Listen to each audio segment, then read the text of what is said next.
Bismillahirrahmanirrahim. Alhamdulillahirabbil alamin. Wassalatu wassalamu ala sayyidina Muhammadin asyrafil mursalin wa ala alihi washabbihi ajmain. Subhanaka la ilma lana illa ma 'allamtana innaka antal alimul hakim. Tub 'alaina innaka antat tawwabur rahim wa taqabbal minna innaka antas samiul alim. Qala rabbi shrah li sadri wa yassir li amri wa hlul 'uqdatam min lisani yafqahu qawli. Nawaitu ta'alluma wa ta'lima li fadita wa istifada wa tamassuka ala kitabillah wa sunnati rasulih wa du'a ila al-huda. والدلالة على الخير ابتغاء مرضاته وقربه وثوابه سبحانه وتعالى. قال المصنف رحمه الله تعالى ونفعنا به وبعلومه وأمدنا بأسراره وأنواده ونفحاته في الدين والدنيا والآخرة. Kita lanjutkan kajian hadis pada pagi hari ini masih bersama kitab Al-Arba'in An-Nawawiyah. Kita sekarang sudah sampai hadis yang ke-10. An Abi Hurairah radhiyallahu taala anhu. Diriwayatkan dari Abu Hurairah radhiyallahu taala anhu. Qala Abu Hurairah berkata, qala Rasulullah sallallahu alaihi wasallam. Rasulullah sallallahu alaihi wasallam bersabda, "Innallaha thayyibun la yaqbalu illa thayyiban." Sesungguhnya Allah itu baik, tidak menerima kecuali yang baik. Wa innallaha amaral mu'minina bima amara bihil mursalin. Dan sesungguhnya Allah memerintahkan orang-orang mukmin sebagaimana Allah juga memerintahkan kepada mursalin, para rasul, para utusan Allah. Faqala, Allah Subhanahu wa taala berfirman di dalam Al-Qur'an surat Al-Mu'minun ayat 51, "Ya ayyuhar rusulu kulu minat thayyibati wa'malu shalihan." Wahai para rasul, makanlah kalian dari sesuatu yang baik. Yang baik itu artinya yang halal. Wa'malu shalihan, dan beramalah kalian dengan amal soleh. Di dalam ayat yang lain Allah Subhanahu wa taala berfirman surat Al-Baqarah ayat 172, "Wa qala ya ayyuhalladzina amanu kulu min thayyibati ma razaqnakum washkuru lillahi in kuntum iyyahu ta'budun." Wahai orang-orang yang beriman, makanlah kalian dari sesuatu yang baik yang aku berikan rezeki kepada kalian, dan bersyukurlah kepada Allah jika kalian termasuk orang-orang yang menyembah kepada Allah. Tsumma dzakara rajul yutilu safara ash'atha aghbara yamuddu yadayhi ila samai ya rab ya rab. Kemudian ini perawi ini menyebutkan tentang seseorang yang bepergian, perjalanan, yang dia itu kusut, rambutnya itu kusut, tidak beraturan, kemudian dia berdebu, kemudian mengangkat tangannya ke langit seperti ini sambil berkata, ya Rob, wahai Tuhanku, akan tetapi wa mat'amuhu haramun, makanannya adalah haram. Wa mashrabuhu haramun, minumannya adalah haram. Wa malbasuhu haramun, dan pakaiannya adalah haram. Wa ghudiya bil haram, dan dia diberi makan dengan makanan yang haram. Fa anna yustajabu lahu, maka bagaimana doanya bisa dikabulkan oleh Allah. Rawahu Muslim. Akan kita bahas satu persatu. Hadis ini diriwayatkan dari Abu Hurairah. Kita sudah tahu semua kenapa beliau dijuluki Abu Hurairah, karena beliau itu pecinta kucing. Abu Hurairah, kucing itu bahasa Arabnya hirrah, kucing. Kalau Hurairah itu bukan, artinya ditasgir, itu namanya kucing kecil, sebagai bentuk panggilan kesayangan. Jadi, jangan sampai menyakiti kucing, karena kucing itu hewan yang disukai oleh Abu Hurairah. Namanya siapa Abu Hurairah? Abdurrahman bin Sakhar. Berarti kalau kita menyakiti kucing sama dengan menyakiti hewan yang dicintai oleh Abu Hurairah. Sedangkan Abu Hurairah sendiri termasuk sahabat yang juga dicintai oleh Rasulullah, dan termasuk sahabat yang paling banyak meriwayatkan hadis. Sampai berapa kemarin itu?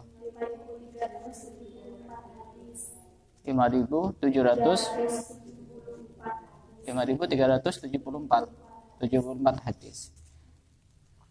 Di sini Abu Hurairah bercerita bahwasanya Rasulullah itu bersabda, innallaha thayyibun la yaqbalu illa thayyiban. Sesungguhnya Allah itu baik.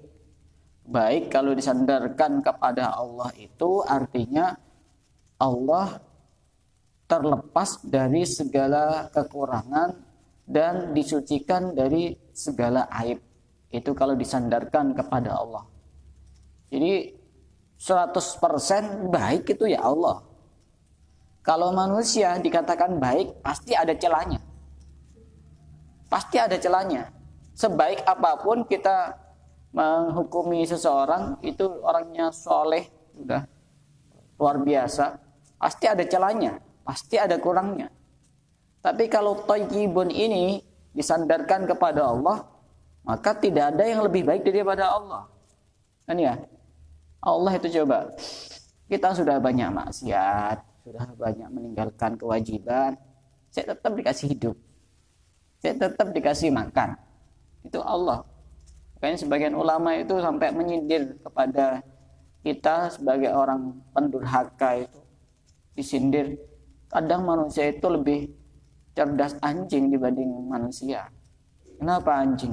Anjing itu kalau ada orang yang berbuat baik sama dia, anjing itu tahu caranya berbuat baik kepada orang yang berbuat baik itu. Balas jasa itu tahu. Ya, anjing itu. Tapi manusia kadang tidak tahu caranya gimana berbuat baik kepada Allah. Artinya melakukan kewajiban-kewajiban kepada Allah. Padahal kita sudah banyak dosa, banyak maksiat, kewajiban kadang ditinggal, kadang jarang-jarang, tetap dikasih makan sama Allah, tetap dikasih hidup sama Allah. Apakah kita lebih cerdas anjing dibanding kita? Ini thayyibun namanya. Thayyib itu jangan diplesetkan. Thayyib orang yang tidak pernah pulang. Itu kan lagu dangdut kalau itu. Thayyib itu namanya. Kalau di Arab, terutama di Yaman, tidak tahu kalau di negara yang lain. Biasanya ketika manggil thayyib itu ketika kita manggil orang yang kita sendiri tidak tahu namanya. Misalkan ada laki-laki itu, kita pakai sepeda, kemudian dia di depan, terus kita bel, ya thayyib, ya thayyib, atau kita beli gitu, ya thayyib, bukan namanya thayyib, tapi itu panggilan kehormatan, wahai orang baik. Gitu.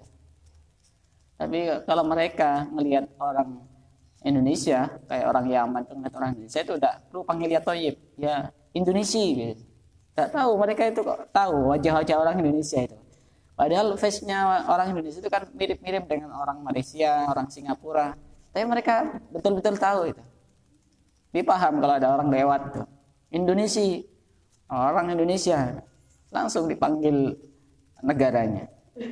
Tapi di sana itu kalau manggil orang yang enggak kenal itu biasanya dipanggil ya thayyib. Bukan wahai Bang Thayyib, tapi wahai orang baik. Innallaha thayyibun la yaqbalu illa thayyiban. Sesungguhnya Allah itu baik, tidak menerima kecuali yang baik. Dan Allah memerintahkan orang-orang mukmin sebagaimana perintah itu juga diberlakukan kepada para rasul. Jadi Allah itu tidak pilih kasih. Di dalam perintah ini Allah memerintahkan kepada para rasul itu para rasul yang banyak. Kalau rasul itu namanya satu rasul. Kalau rusul banyak. Ini jamaah apa kalau dalam ilmu nahwu? Jamaah taksir. Benar. Bukan jamaah mudzakkar salim. Hah? Jamaah taksir. Bukan jamaah mudzakkar salim. Bukan ya? Atau jamaah muannats salim? Bukan. Jamaah taksir ya. Kalau jamaah mudzakkar salim apa? Ciri-cirinya. Waw dan nun atau ya dan. Kalau jawab mana salim? Alif dan ta. Minat thayyibat, kulu minat thayyibati wa'malu shalihah. Ini perintah Allah kepada Rasul diperintahkan untuk memakan yang baik. Yang baik di sini diartikan adalah sesuatu yang halal. Kemudian dilanjutkan Allah ayatnya wa'malu sholiha, dan beramalah dengan amal yang soleh. Apa hubungannya dengan makanan dengan amal soleh? Ini yang jadi pertanyaan. Karena di sini akan ada satu kesimpulan bahwasanya amal soleh itu sangat dipengaruhi dengan makanan kita. Orang ketika makanannya itu baik, makanannya halal, gampang melakukan amal soleh. Makanya ini satu paket ayat ini. Kulu minat thayyibati wa'malu sholihah. Makanlah dari sesuatu yang baik, yang halal, kemudian beramalah soleh. Makanya kita itu rajin ibadah, rajin cari ilmu, itu pasti ada hubungannya dengan makanan. Kok tiba-tiba malas, bisa jadi ada makanan haram yang masuk. Kok tiba-tiba tidak semangat, bisa jadi ada makanan haram yang masuk. Apalagi sampai meninggalkan sholat, pasti ada sesuatu yang bermasalah dengan makanannya. Makanya di sini disebutkan kulu minat thayyibati wa'malu sholihah. Karena kemarin juga pernah kita bahas bahwasanya makanan yang haram itu ketika sudah masuk ke dalam tubuh manusia, maka akan menimbulkan energi yang negatif yang kemudian akan disalurkan juga kepada sesuatu yang negatif. Karena makanan ketika sudah masuk ke dalam tubuh, dia menjadi darah, darah kemudian menjadi daging. Kemudian ini tubuhnya sudah mempunyai energi-energi yang negatif, sehingga pasti bisa dipastikan orang itu kalau makanannya haram, yang dilakukan juga perkara yang haram. Atau kemungkinan yang kedua, yang dilakukan perkara yang baik, perkara yang soleh, akan tetapi niatnya tidak baik, sehingga kesimpulannya juga ini bukan dikatakan amal soleh karena tidak diterima. Itu. Jadi kadang ada orang itu niatnya tidak ikhlas, ngaji, baca Quran, ibadah, niatnya karena pengen dipuji orang, pengen dihormati, pengen dihargai. Bisa jadi karena pengaruh makanan. Pengaruh makanan itu penting pengaruhnya. Intinya orang hebat itu karena juga pengaruh dari makanannya. Sangat menjaga makanan betul. Apalagi kita nanti punya anak, jangan sembarangan. Jangan sembarangan ngasih makan anak dengan perkara yang haram. Di dalam ayat yang lain dijelaskan oleh Allah, ilaihi yas'adul kalimut thayyib. Yang diangkat oleh Allah itu adalah kalimah yang thayyib, yang baik. Artinya amal-amal yang soleh itu yang diangkat oleh Allah. Sedangkan amal soleh itu bermula dari makanan yang halal. Dan yang diterima oleh Allah adalah amal soleh. Wal amalus solihu yarfa'uh. Amal soleh itu diangkat oleh Allah. Tanda kalau amal kita itu diterima oleh Allah, amal diterima itu diangkat oleh Allah. Berarti tandanya kalau kita pengen tahu amal kita diterima, apakah diterima atau tidak oleh Allah, kita sudah tidak mengingat-ingat karena sudah diangkat oleh Allah. Itu tandanya. Kalau kita mengingat-ingat amal kita, itu tandanya amalnya masih nempel di jiwa kita. Karena tandanya amal itu ketika diterima oleh Allah, wal amalus sholihu yarfa'uh. Amal soleh itu sudah diangkat oleh Allah. Makanya untuk mengabadikan sebuah kebaikan, caranya bagaimana? Dengan melupakan. Kalau dibuat status itu, abadikan kebaikanmu dengan melupakannya. Ini kata-kata yang simpel, yang ringkas, tapi memiliki arti yang sangat luas. Abadikan kebaikanmu dengan melupakannya. Urusan kita, kebaikan kita yang kita lakukan kepada diri kita sendiri, lupakan. Urusan kebaikan kita kepada orang lain, lupakan. Tapi kebaikan orang lain kepada kita, ingat-ingat terus. Kenapa kok bisa seperti itu? Karena ketika kita berbuat baik kepada orang lain, kemudian diingat-ingat, akhirnya nanti timbul namanya al-mannu wal adha, yaitu mengungkit-ungkit kebaikannya sendiri. Satu waktu misalnya orang yang kita baiki itu tiba-tiba kita butuh sama dia, kemudian dia tidak bisa membantu misalnya. Misalkan kita butuh pinjam uang misalnya kepada orang itu. Oh mohon maaf saya tidak punya uang. Berhubung karena kita suka mengingat-ingat kebaikan kita kepada orang lain. Masa kamu tidak ingat dulu saya bantu kayak gini. Ini kan hilang semua kebaikannya. Gara-gara diungkit-ungkit. Makanya di dalam Al-Quran disebutkan, ya ayyuhalladzina la tubtilu shadaqatikum bil manni wal adha. Kalladzi yunfiqu malahu ria'an nasi wa la yu'minu billahi wal yawmil akhir. Jangan diungkit-ungkit urusan kebaikan. Jangan diingat-ingat kebaikan kita kepada orang lain. Yang perlu diingat adalah kebaikan orang lain kepada kita. Itu yang penting. Nah, tadi itu tandanya amal soleh itu diterima oleh Allah, tandanya kita sudah tidak ingat. Ya sudah, tidak usah diingat-ingat. Tidak usah diingat-ingat. Akan banyak pengaruh. Salah satunya juga kita itu gampang sombong juga karena mengingat-ingat kebaikan kita. Di sisi yang lain, kita juga perlu untuk merenung bahwa sebenarnya kebaikan kita itu masih banyak cacatnya. Ya kalau sudah ikhlas 1000% gitu, itu pun masih tidak pantas untuk diingat. Orang sudah tahu amal kita itu tidak benar-benar ikhlas, banyak cacatnya, banyak kurangnya, diingat-ingat. Tambah banyak lagi kekurangannya itu, karena diingat-ingat itu. Nah, karenanya di sini orang yang memakan makanan yang halal itu, insya Allah nanti akan diberikan pertolongan oleh Allah juga melakukan amal yang soleh. Dan makanan yang halal ini sangat penting, jangan sampai di dalam perut kita kemasukan makanan yang haram. Makanan yang haram ini kemarin kita juga sudah bahas bahwa haram itu ada 2 jenis. Ada haram dari segi zatnya, yang kedua haram dari segi caranya. Ya. Contoh haram dari segi zatnya, makan daging babi. Haram kan ya?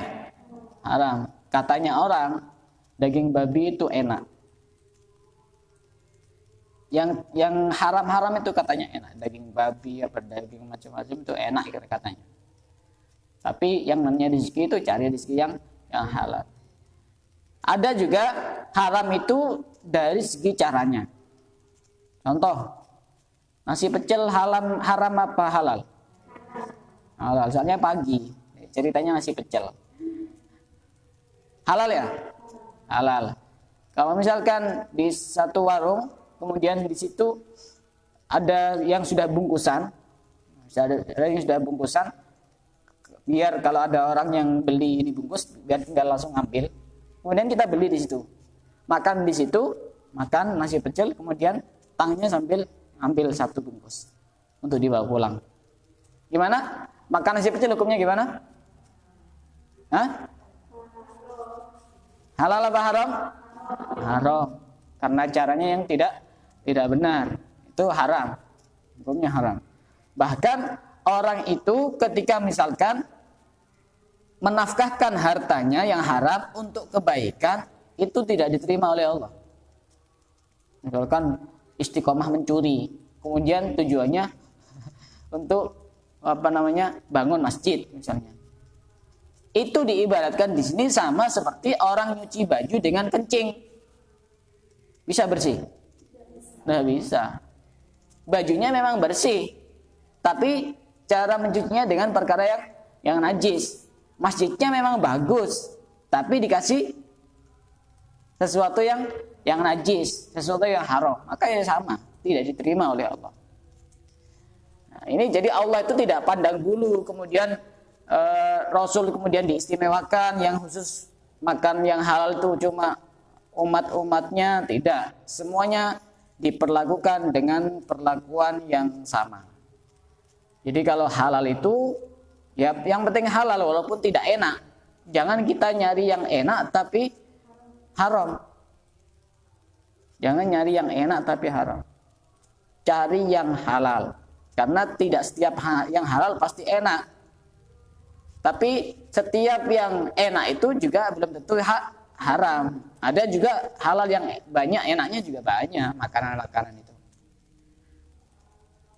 Ini di sini disebutkan daging babi itu katanya enak, tapi jangan coba-coba, penasaran.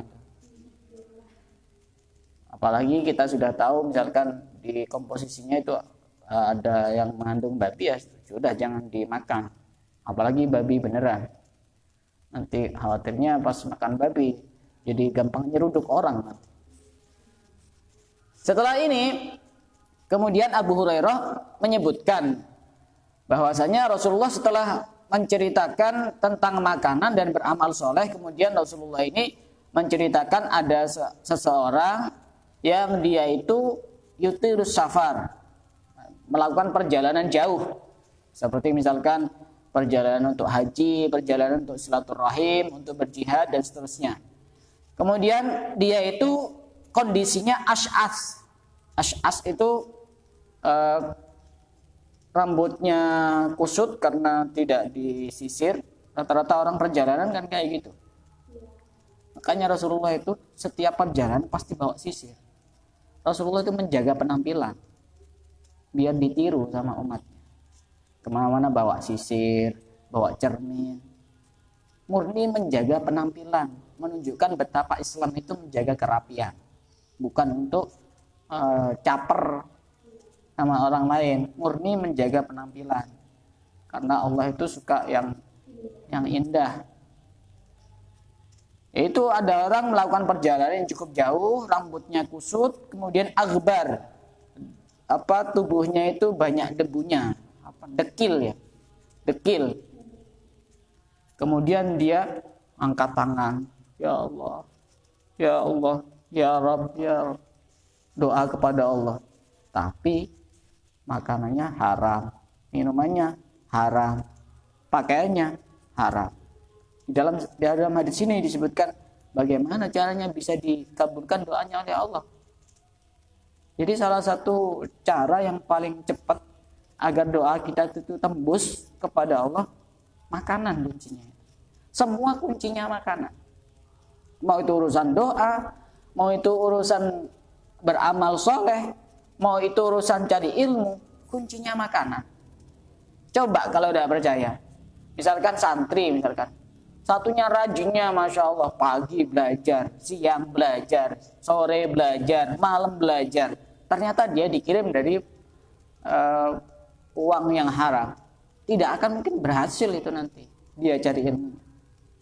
Ada orang biasa belajarnya cuma 1 hari 1 jam, tapi dia makanannya benar-benar dijaga, makanan yang halal, berhasil, pasti berhasil itu. Makanya hati-hati urusan makanan, apalagi anak pondok itu kadang-kadang sembarangan. Lihat ada uang keleleran 1.000, 2.000, nanti orangnya juga pasti ikhlas. Kayak tahu hatinya orang aja. Nggak mesti. Ada makanan, misalkan kerupuk. Itu tinggal 1, langsung dimakan. Kan nggak jelas kayak gitu. Harus benar-benar dijaga. Jangan sampai kemasukan perkara yang haram. Makanya itu walaupun seandainya ada orang doa sampai nangis darah misalnya, tapi makannya itu haram, ya susah dikabulkan oleh Allah. Karena energinya bukan energi yang positif. Ada satu cerita, dulu di Basrah ada seorang ulama namanya Ibrahim bin Adham. Ibrahim bin Adham. Ibrahim bin Adham ini salah seorang ulama, salah seorang wali yang pada waktu itu beliau jalan-jalan melewati pasar Basrah. Di situ ada banyak orang berkumpul. Kemudian tiba-tiba ada yang bertanya kepada Ibrahim bin Adham, "Wahai Ibrahim, kami sudah sering berdoa, kami sudah sering istiqomah berdoa, tapi kenapa kok tidak dikabulkan oleh Allah?" Apa jawaban Ibrahim bin Adham? Kalian berdoa tidak dikabulkan oleh Allah karena hati kalian sudah mati disebabkan karena 10 hal. Ini kita bisa dijadikan introspeksi. Kalian doanya tidak dikabulkan oleh Allah itu karena hati kalian mati disebabkan karena 10 hal. Apa 10 hal itu? Yang pertama adalah araftumullaha falam tu'addu haqqahu. Kalian kenal Allah tapi tidak memenuhi hak-haknya. Kita itu kan kenal Allah. Allah itu siapa? Allah itu siapa? Tuhan kita.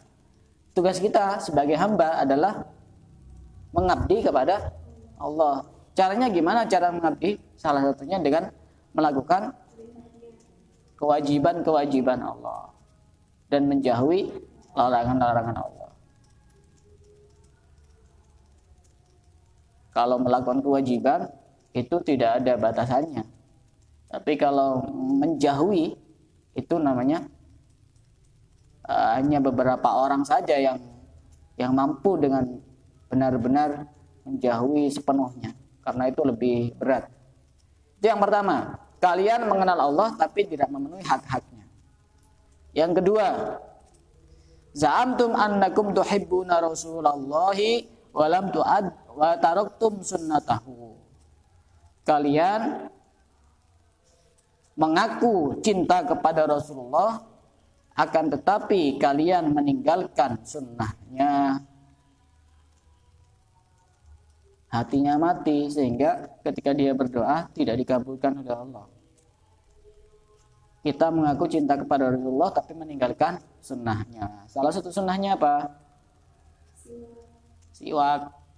Kenapa kok siwak? Karena itu barang yang paling dicintai Rasulullah. Salah satunya. Sampai di akhir hayatnya yang dicari Rasulullah apa? Siwak. Sehingga pada saat itu Sayyidah Aisyah mencarikan siwak, kemudian sebelum dikasihkan kepada Rasulullah dibasahi dengan bibir dan ludahnya Sayyidah Aisyah.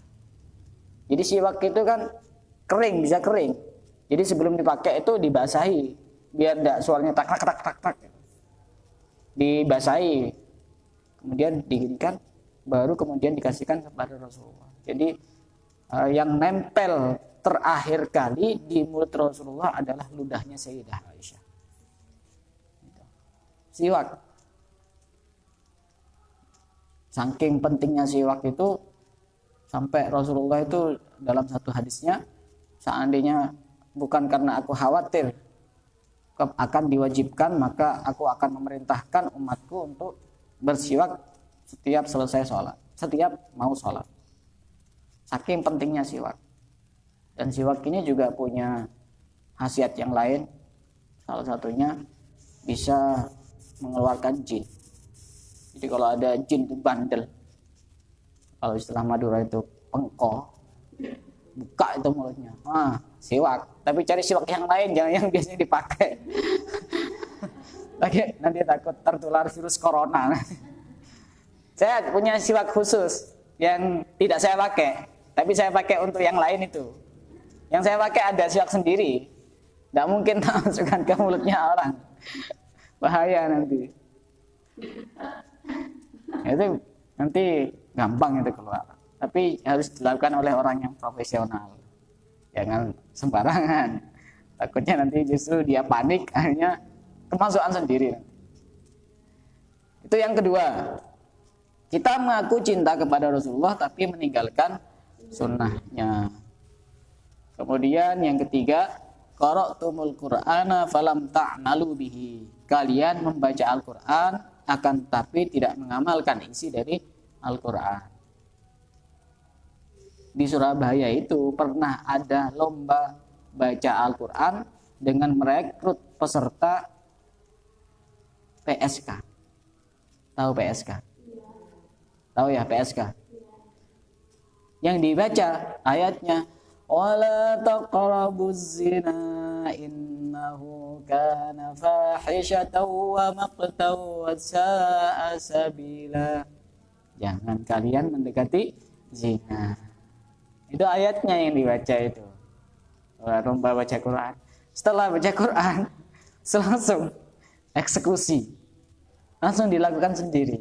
Itu namanya berarti baca Quran tapi tidak mengamalkan zina. Wala yaghtab ba'dukum ba'dha ayuhibbu ahadukum ayyakula lahma akhihi maitan fakarihtumuh. Jangan ghibah. Al-Quran itu. Kalian baca Quran tapi tidak mengamalkan isinya. Karena ghibah itu saking besarnya bahayanya. Kenapa? Karena ghibah ini dosanya merembet kepada dosa-dosa yang lain. Ghibah itu pasti nanti dia juga dosa suudzon. Pasti itu. Berburuk sangka. Kemudian wala tajassasu. Jangan meneliti orang lain, aib-aib. Pasti bagian dari meneliti juga ghibah itu. Pasti itu. Makanya jangan suka berteman dengan orang yang hobi menggosip. Kalau bersama kamu yang digosipkan orang lain. Kalau bersama orang lain, kamu yang jadi sasaran. Dikira itu.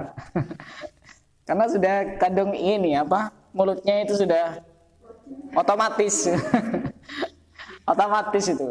Tanpa dikasih tombol, tanpa dikasih remote itu sudah gerak sendiri itu. Orang itu kalau sudah istiqomah itu hebat. Benar. Kadang tanpa direncanakan. Misalkan orang itu kebiasaannya dzikir ya. Ketika kaget itu, ya astagfirullah gitu. Tapi kalau sudah yang kebiasaannya di ngomong yang kotor-kotor, yang tidak baik-baik misalkan. Pas jatuh, asu misalnya. Tergantung kebiasaan orang itu. Yang diucapkan tergantung kebiasaan. Dan biasanya yang paling murni itu pada saat kaget atau pada saat apa, itu bisa kita jadikan patokan, oh orang itu istiqomah baca itu biasanya.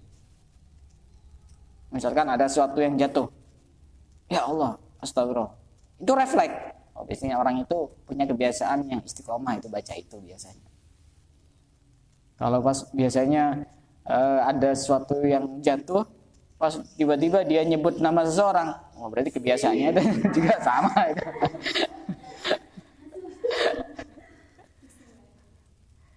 Makanya hati-hati, jangan banyak ghibah. Kita harus banyak merenung. Saya sudah umur berapa sekarang? Dari kecil sudah banyak nabung. Ternyata sekarang habis. Itu loh. Jangan cuma mengandalkan enaknya. Ghibah itu memang gurih. Sedap. Tapi ada yang membahayakan itu. Karena di situ mengandung zat babi yang bisa menghancurkan orangnya itu. Makanya urusan perintah jangan banyak tanya.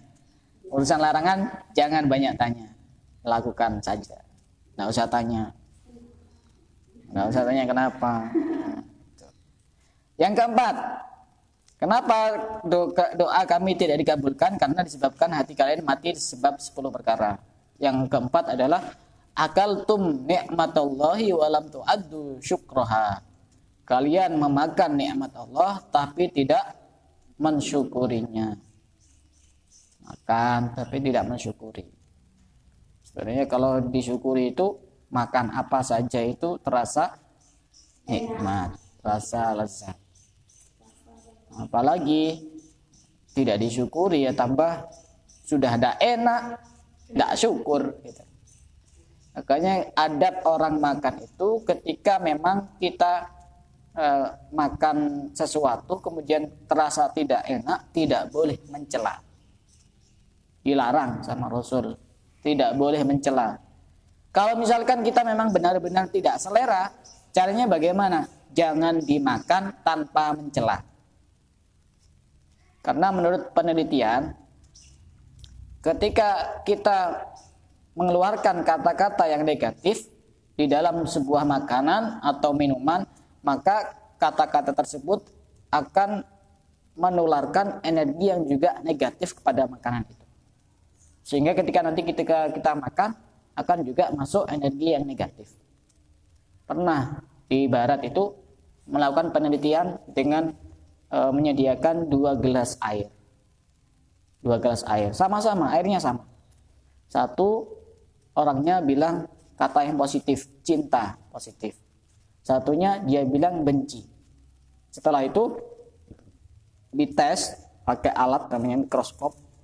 Ini air yang ini, yang dikatakan kata-kata cinta ini, bersih, jernih, kayak mengkristal. Bagus. Sedangkan yang ini, agak keruh. Padahal cuma kata-kata itu. Bayangkan tuh kata-katanya doa, Al-Quran, sholawat. Makanya harus percaya dengan air doa itu. Ada khasiatnya. Ini cuma kata-kata biasa ini. Memiliki pengaruh yang juga luar biasa. Apalagi itu ada dibacakan Al-Quran, dibacakan sholawat, dibacakan doa, pasti jauh lebih dahsyat khasiatnya. Itu yang keempat. Yang kelima, kultum inna syaitana aduwwul lakum walam tukhalifuhu. Kalian mengatakan bahwa syaitan itu adalah musuh, tapi kalian tidak tukhalifuhu, tidak mengingkarinya, tidak berpaling dari syaitan. Artinya kita itu tetap menuruti apa yang dibisikkan oleh setan, mengikuti ajakan-ajakan dan bisikan setan. Itu yang kelima.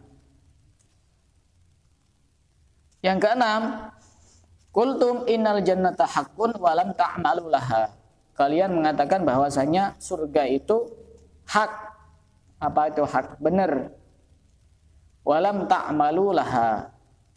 Akan tapi kalian tidak beramal untuk bisa masuk surga.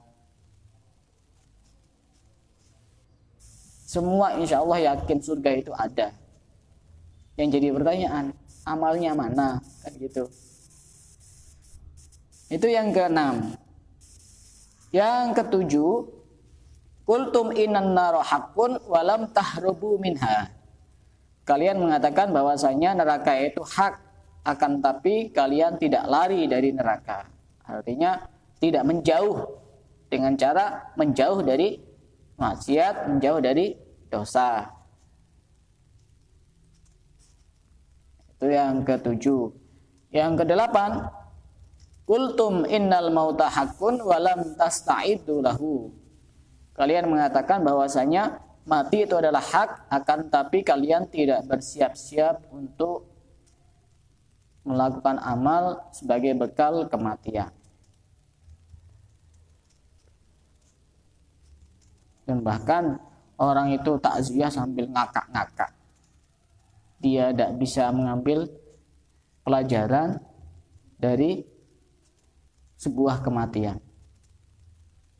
Itu yang keberapa? Yang kedelapan.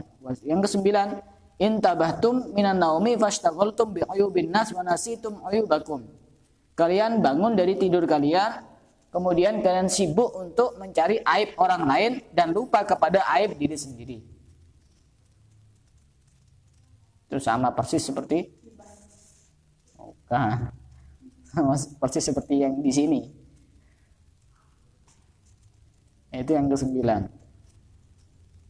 Yang kesepuluh, dafantum mautakum walam ta'tabiru bihim. Kalian mengubur orang mati di antara kalian, akan tapi kalian tidak mau mengambil ibrah, pelajaran dari kematian orang lain.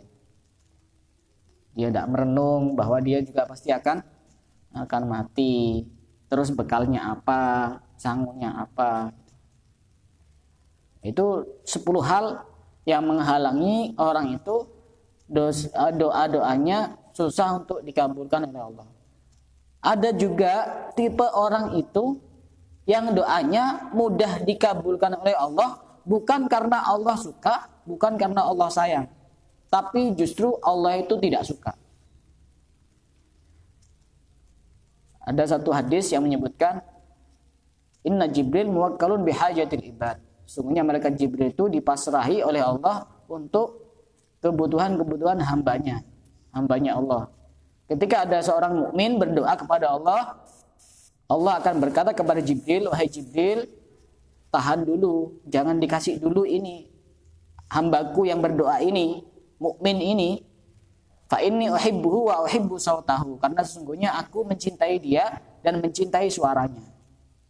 Jadi kadang-kadang orang itu doanya tak kunjung dikabulkan, itu bisa jadi salah satu faktornya Allah itu suka melihat kita itu merengek-rengek, melihat kita itu merintih-rintih di hadapan Allah.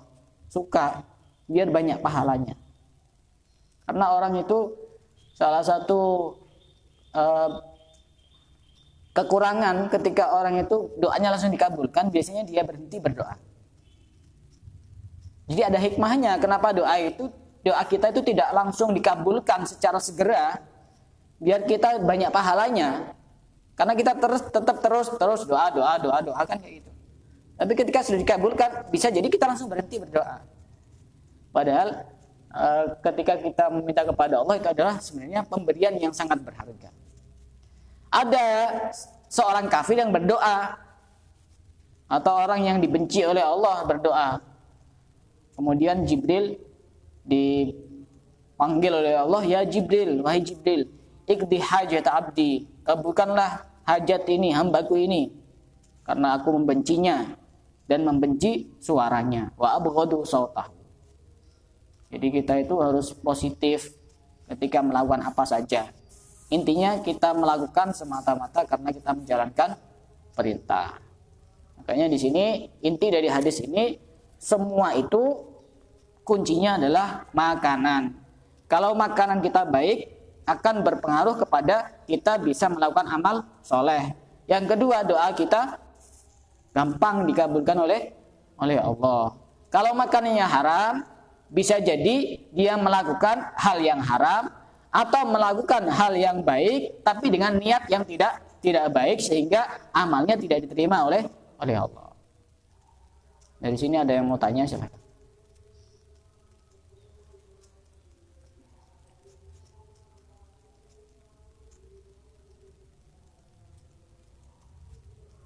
Silakan yang mau bertanya.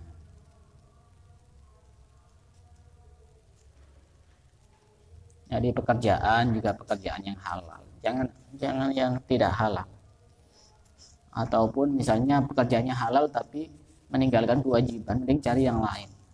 Kadang-kadang ada orang kerja di satu toko, di satu perusahaan, tapi dia tidak bisa sholat, mending cari yang lain. Uang bisa dicari. Kalau keselamatan di akhirat, siapa yang mau bantu? Siapa yang mau nolong? Mending cari pekerjaan yang lain. Yang penting niatnya bagus.